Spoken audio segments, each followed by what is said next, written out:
Everyone, I'm Talia Frank, and for my final project, I decided to make this little self-portrait. So I kind of sketched a profile of myself and then colored the outside dark. And then inside, I put different pictures to symbolize various things that I learned from the class and important things that I took away, and like other things that were just like reassured me that I was on the right path in teaching.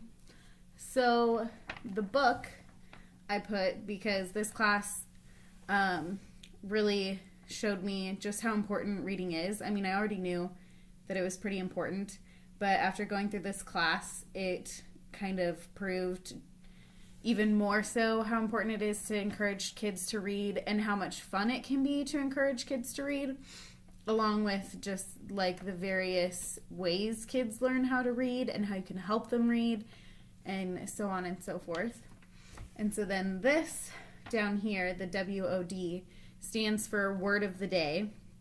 And I chose this to represent vocabulary because I actually had never really thought about like incorporating a word of the day or like introducing kids necessarily to vocabulary words just on an everyday basis. But this class helped me realize how easy it can be, and different like graphic organizers I can use to help them learn what these words mean and increase their vocabulary. Let's see. The bricks I put because this class helped me build my confidence in teaching kids, and it kind of reassured me that I'm on the right path and that I can do it and I can write my own lesson plans and I do know what I'm doing. So that's what that means. The heart I drew because this really showed me how much I love teaching, and even though this class was a lot of work and took a lot of time to write lesson plans and talk with parents and find times for tutoring and to actually do the tutoring and everything, my love for teaching grew.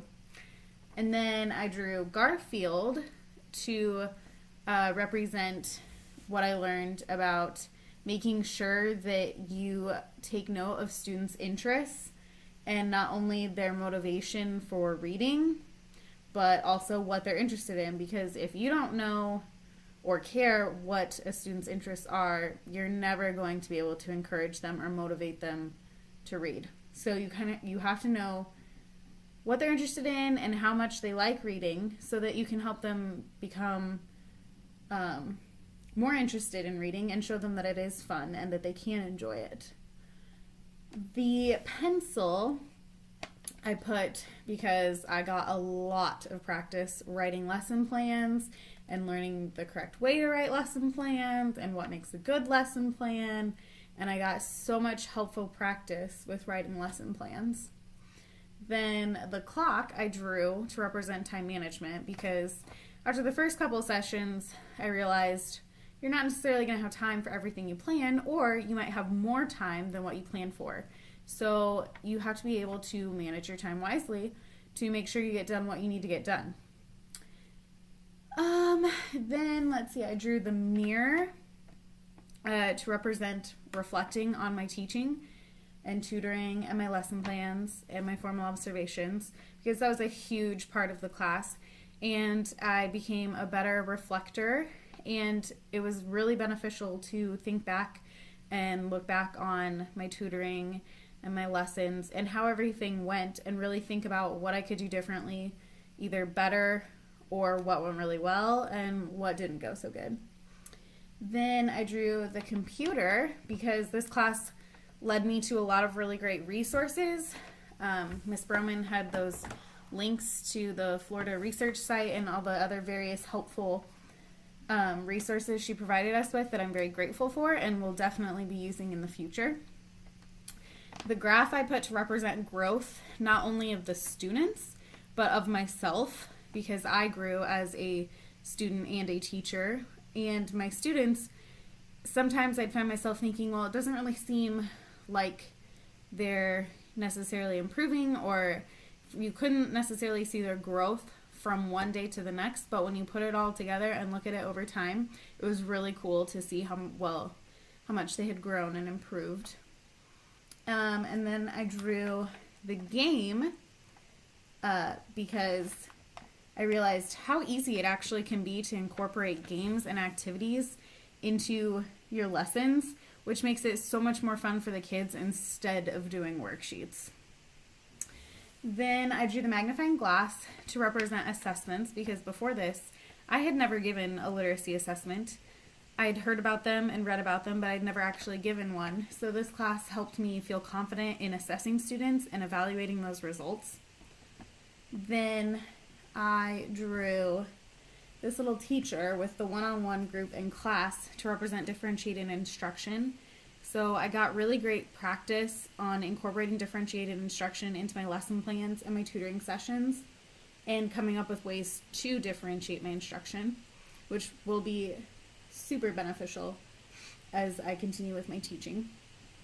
Then I drew this honeycomb to represent that it takes lots of ideas and parts fitted together to make a successful lesson, a successful classroom, a successful student, and a successful teacher. I drew the finish line to represent motivating students, because if your student is not motivated, they will not try hard. They will not care to read or listen to you unless you have some form of motivation. So I had a lot of experience with figuring out ways to motivate, as I had one student with ADHD and he really struggled to focus. So it was a big challenge, but I learned a lot and came up with a lot of really great ideas to motivate him. Then the suit I drew to represent professionalism, because we learned a lot about how important it can be to dress professional and act professional, as well as when talking with parents, you need to be professional.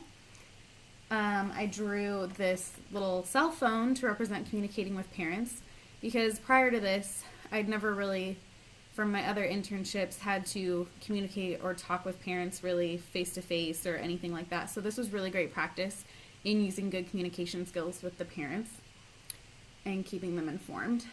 I drew the brain because of the sheer amount of knowledge I gained about assessments and literacy interventions. I drew the music note because I learned how to integrate music in a variety of ways. I drew the paintbrush and paint because I learned how to integrate art and got good practice. And I drew the baseball for integrating PE. And then I drew the chameleon up here to represent adapting to changes. So some days, my lesson plan, what I was doing, they were not getting it or they weren't interested, so I'd have to adapt and change what I was doing to still help them learn and get my topic and point across, but in a way that they would actually like and be engaged in. And then I drew the smiley face because I learned several ways to get kids engaged and keep them engaged in reading, and I got a lot of practice engaging students with read-alouds and activities and games and various things. And then finally, of course, the KPTP. This was one of the biggest things. I now am not so intimidated by the words KPTP and what it entails, and I think it will be much less scary and easier to fill out when it comes time during my student teaching. So that is my final project. I hope you guys like it. Thanks.